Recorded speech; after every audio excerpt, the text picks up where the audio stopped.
Hello learners, স্বাগতম লার্নোভক্সে। আজকের ভিডিওতে আমরা শিখব commonly confused idioms.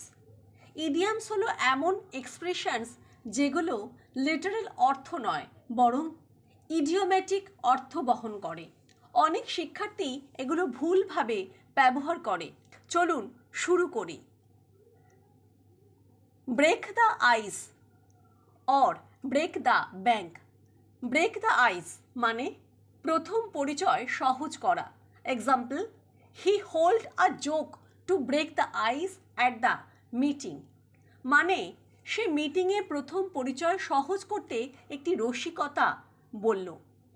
Break the bank মানে অনেক টাকা খরচা করা। Example, buying the car will break the bank. মানে সেই গাড়ি কেনা অনেক খরচ বহন করবে। Hit the sack or hit the nail. Hit the sack মানে ঘুমোতে যাওয়া। Example, I am tired, I will hit the sack. মানে আমি ক্লান্ত, আমি ঘুমোতে যাচ্ছি। Hit the nail on the head সঠিকভাবে বলা। Example, you hit the nail on the head with your answer. মানে তোমার উত্তর সম্পূর্ণ সঠিক। Bite the bullet or bite off more than you can chew. Bite the bullet মানে কঠিন কাজ সহজ করা। Example, he decided to bite the bullet and apologize.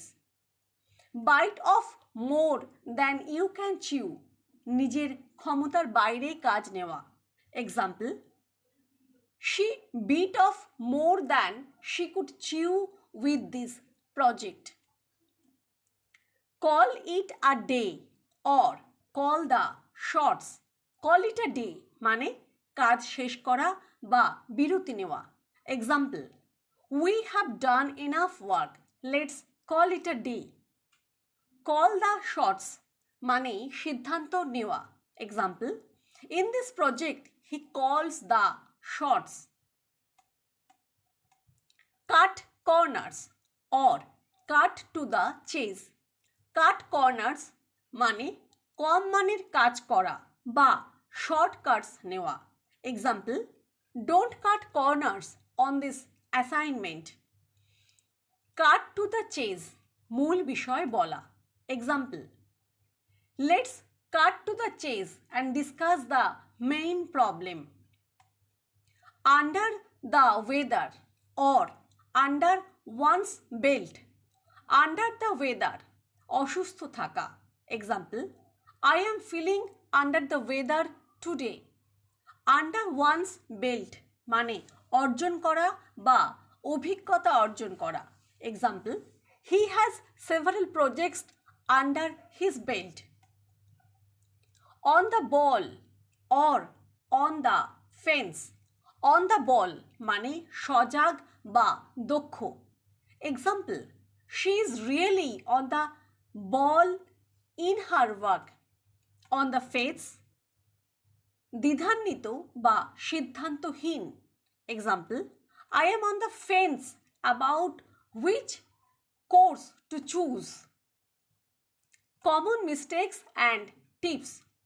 অনেক শিক্ষার্থী ইডিয়ামস কনফিউশন ফেস করে কারণ লিটারেল অর্থ দিয়ে তারা বুঝতে চায়।